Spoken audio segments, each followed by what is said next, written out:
yourself has made, as well as our recommendation of the town administrator. Very good. Thank you, Mr. Hunt. With that said, I think that pretty much can wrap up item number 3, and we can move right to item number 4. That was, that's all kind of part and parcel, Mr. Chairman. I think we had an opportunity to fast track it. If Mr. Corvi has an interest, that's why I hope we just move quickly.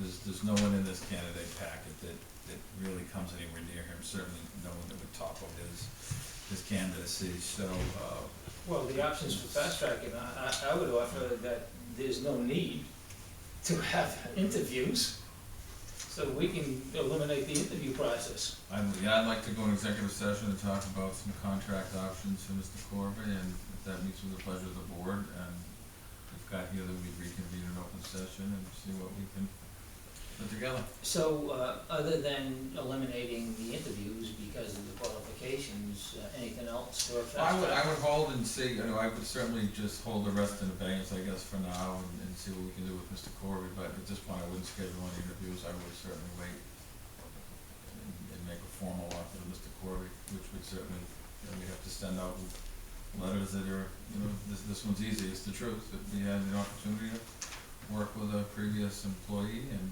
we've exercised that opportunity. So it's not, you're not even explaining to someone that this is where you fell short.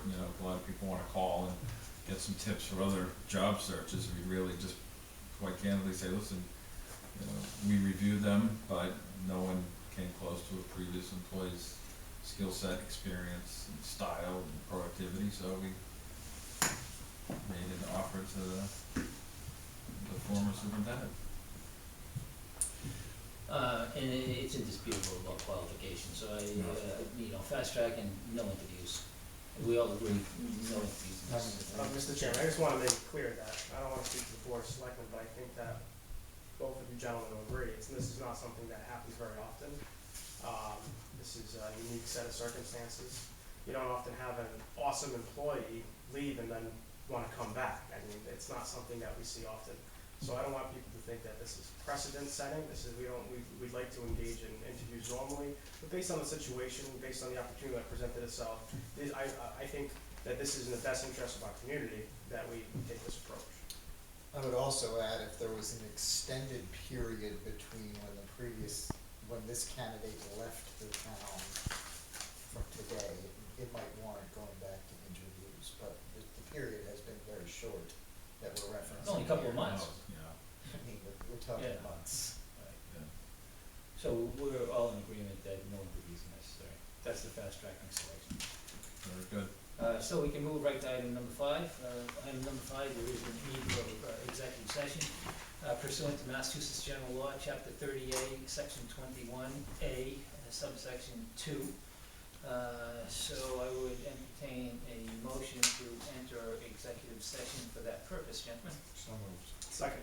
And you may just want to say, for this purpose, it's actually to discuss Alan Corvi's contract terms and conditions. Well, we're going to discuss strategies with respect to negotiations and contract negotiations with non-union personnel, highway superintendent, or the open meeting may have a detrimental effect on the town's position. So we have a motion and a second, so by roll call vote, Mr. Vice Chairman. We'll be coming back into open session. We will reconvene in open session. Mr. Kerrs and I. Mr. Hyman's and I. Mr. Marquis and I, all those in favor? Aye. We're now in executive session. I would ask the audience